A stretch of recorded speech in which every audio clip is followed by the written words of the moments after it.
Assalamualaikum warahmatullahi wabarakatuh. Waalaikumsalam warahmatullahi wabarakatuh. Salam sastra, salam literasi. Semoga seluruh makhluk di muka bumi ini turut berbahagia mutlak tanpa syarat. Bersama saya, Ferry Ardinal, di podcast Basa Basi, bahas sastra, bahas literasi. Podcastnya orang-orang yang terus berekspresi dengan sastra. Sedikit informasi, Basa Basi merupakan program inisiasi dari Divisi Advokasi HMPS Sasindo Dema JBSI FBS UNM yang mengangkat tema-tema kontemporer tentang sastra dan literasi yang dibungkus dalam bentuk obrolan santai dan juga menarik namun tetap berbobot. Kemudian tema yang akan kita angkat pada episode kali ini, peran kampus dalam mendorong minat literasi. Nah, kali ini telah hadir narasumber andalan kita yaitu Bapak Dr. Asih selaku Wakil Dekan 3 Bidang Kemahasiswaan Fakultas Bahasa dan Sastra Universitas Negeri Makassar. Halo Pak, bagaimana kabarnya? Alhamdulillah. Assalamualaikum warahmatullahi wabarakatuh. Waalaikumsalam warahmatullahi wabarakatuh, Pak. Kalau boleh tahu Pak, kesibukannya apa nih sekarang Pak? Saat ini diberi amanah sebagai Wakil Dekan Bidang Kemahasiswaan Fakultas Bahasa dan Sastra. Yang tentunya menaungi ada sekitar 20 organisasi kemahasiswaan dalam lingkup Fakultas Bahasa dan Sastra. Ada di tingkat Prodi, HMPS atau Hima, ada di tingkat jurusan HMJ, ada juga menggunakan istilah DEMA, kemudian di tingkat fakultas, BEM, Maperwa, dan beberapa biro yang lain seperti Mestro, Pusdam, Bengkel Sastra, Lentera, Estetika, Eltim. Wah, keren sekali ya Pak. Tentunya sebagai dosen pasti memiliki kesibukan yang sangat padat ya. Ya, seperti itulah. Ya, Pak. Sebelum masuk ke inti perbincangan Pak, mungkin silahkan jawabannya dulu Pak. Oh ya, makasih. Ya Pak, jadi sesuai dengan topik yang telah disebutkan tadi, menurut Bapak, seberapa besar pengaruh kampus dalam mendorong literasi mahasiswa? Nah, tentang literasi mahasiswa, kalau berbicara mengenai literasi itu, paling tidak ada literasi baca tulis, ada literasi numerial, ada literasi sains, ada literasi kebudayaan, ada literasi finansial, dan ada literasi digital.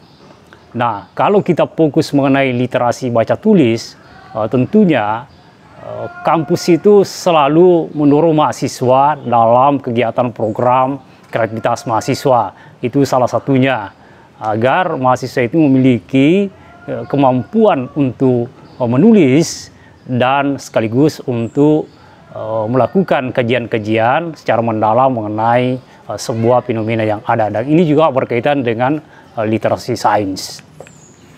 Nah, seperti itu ya Pak. Ya. Jadi peran kampus itu sangat besar ya Pak dalam sangat besar. Ya. Bahkan baru-baru ini diadakan sosialisasi dan pembekalan program kreativitas mahasiswa untuk mendorong seluruh mahasiswa yang ada di Fakultas Bahasa dan Sastra agar bisa ikut menyusun proposal PKM tahun 2023 ini. Pak, selanjutnya menurut Bapak, apakah saat ini kampus sudah menjalankan peran sebagaimana mestinya? Melihat situasi yang ada sekarang, sudah jarang mahasiswa yang ingin membaca buku, Pak.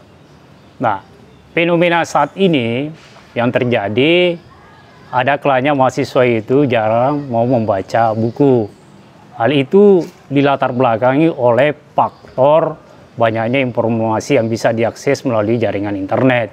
Padahal, buku itu sangat perlu dibaca yang tentunya yang cetak. Mengapa? Yang cetak itu lebih termotivasi orang untuk membacanya daripada yang ada di internet. Dan kualitas cetak itu tentu jauh lebih bagus karena selain bisa dibawa kemana-mana, juga bisa disimpan dalam tas. Itu.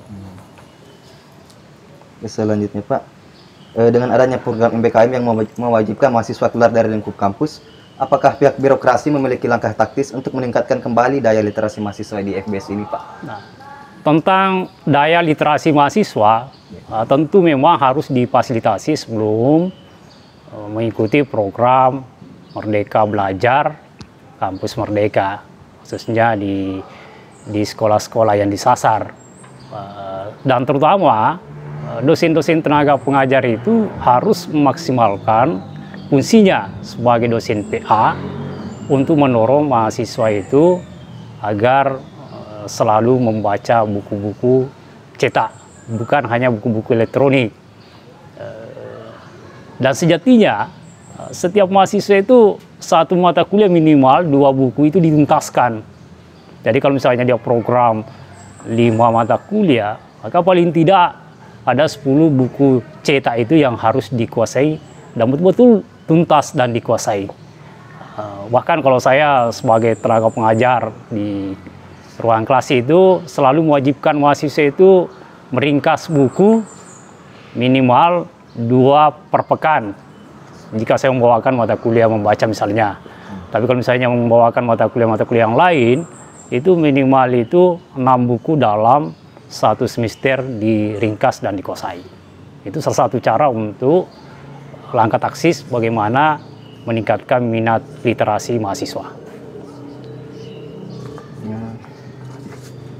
Selanjutnya lagi ya Pak. Kemudian Pak, langkah seperti apa yang akan ditempuh untuk meningkatkan kualitas penunjang literasi di kampus ini? Nah, penunjang itu atau fasilitas itu dari dulu disiapkan. Ada perpustakaan di lingkup Fakultas Bahasa dan Sastra, ada laboratorium bahasa. Di laboratorium bahasa itu cukup banyak buku yang berkaitan dengan buku-buku kebahasaan dan kesastraan. Sejak 2016-17 itu sudah cukup banyak buku di situ. Waktu saya kepala lab, waktu itu saya siapkan buku dan selalu mengarahkan mahasiswa untuk memanfaatkan buku itu dan boleh dipinjam pada saat itu. Entah kalau sekarang kepala labnya apakah masih itu dibolehkan atau seperti apa. Tapi pada tahun 2016-2017 itu saya membebaskan mahasiswa, bahkan saya mengajak mahasiswa untuk membaca semua buku yang ada di ruangan laboratorium pada saat itu. Dan hari ini masih banyak buku-buku di ruang laboratorium. Di perpustakaan juga banyak buku sebenarnya di Fakultas Bahasa dan Sastra. Jadi semakin mudah ya Pak, jika ada mahasiswa yang ingin membaca buku, bisa langsung ke perpustakaan saja seperti itu Pak. Ya saya kira seperti itu. Kalau buku-buku kebahasaan dan sastra Indonesia, itu lebih banyak sebenarnya di ruang laboratorium bahasa dibanding di perpustakaan Fakultas Bahasa dan Sastra. Itu rata-rata di Fakultas Bahasa dan Sastra itu, di perpustakaan adalah buku-buku berbahasa Inggris dan berbahasa asing. Itu yang paling banyak saya lihat. Dan hasil pemantauan saya itu hanya 1-2 mahasiswa yang masuk di perpustakaan pada jam-jam kantor untuk membaca buku. Itu. Seperti itu ya Pak. Kemudian menurut Bapak, apakah fasilitas penunjang literasi yang ada di kampus ini seperti perpustakaan, apakah sudah ideal Pak? Ukuran ideal itu tentu setiap tahun semestinya buku-buku itu ada penambahan. Kalau ada buku-buku cetakan terbaru itu mestinya harus disiapkan di perpustakaan secara cetak. Begitu juga di laboratorium bahasa, sehingga buku-buku itu selalu tersedia sesuai dengan tahun yang berjalan. Selain itu, buku itu bukan hanya kebaruan dari tahun cetakan, ada juga dari segi kebaruan teori. Bahkan masih ada teori lama itu yang sampai saat ini dianggap tetap teori itu berlaku. Ya. Jadi kurang lebih sudah ideal ya Pak ya? Artinya setiap tahun semestinya itu selalu ada penambahan buku-buku baru. Ya. Kemudian Pak, apa saja harapan Bapak untuk kampus kita ini, utamanya pada kegiatan yang berbau literasi?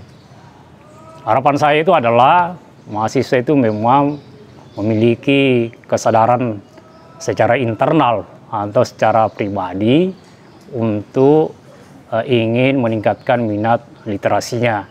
Karena posisinya sebagai orang intelektual kampus, itu memang harus menguasai berbagai ilmu pengetahuan, terutama yang berkaitan dengan bidang studi yang digeluti. Kalau misalnya sastra Indonesia, paling tidak itu seluruh buku-buku sastra yang ada di Indonesia itu dipelajari dan dikuasai, mulai dari angkatan lama, angkatan baru, kontemporer, modern, itu harus dikuasai semua, baik berupa puisi, prosa, novel, cerpen, ya, tulisan-tulisan Sultan Takdir Ali Sabana, kemudian Hairil Anwar, kemudian HB Yasin, ya, itu semua itu perlu semua dikuasai meskipun itu adalah penulis-penulis lama. Atau misalnya Nur Sultan Iskandar, ya, Mara Rusli, ya, semua itu semestinya dikuasai semua.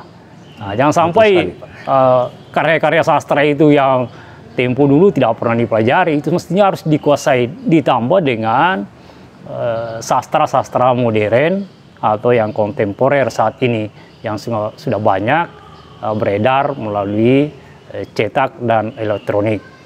Ya, bahkan ada istilahnya sastra masuk sekolah. Nah, itu perlu juga sebenarnya itu. Ya.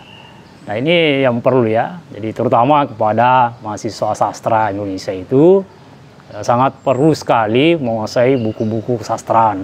Karena lewat pembacaan buku-buku sastra, maka diksi-diksi kita itu akan bertambah dan semakin luas, pengetahuan kita semakin bagus. Sangat luar biasa sekali harapan Bapak untuk kampus kita. Semoga yang diharapkan ini bisa terwujud dengan saya yakin dan percaya insya Allah akan terwujud. Yang jelas itu perlu memang kesadaran secara bersama bahwa membaca, menulis, mendengar dan menyimak dalam hal ini adalah literasi baca tulis, itu adalah kebutuhan dasar yang harus kita selalu lakukan setiap saat. Jadi bukan hanya sekali dalam sepekan, tapi setiap saat. Ibaratnya tidak boleh dalam satu hari terlewatkan tanpa membaca dan menulis. Itu hal yang sangat perlu sebagai orang intelektual, karena kalau itu tidak dilakukan, maka kompetensi yang kita miliki tentu akan tidak sama dengan kompetensi yang dimiliki oleh orang lain. Nah, kalau kita ingin bersaing dan berkembang, maka harus selalu belajar, membaca, menulis setiap saat. Apakah itu puisi, prosa, kemudian novel, atau buku-buku yang berkaitan dengan kebahasaan.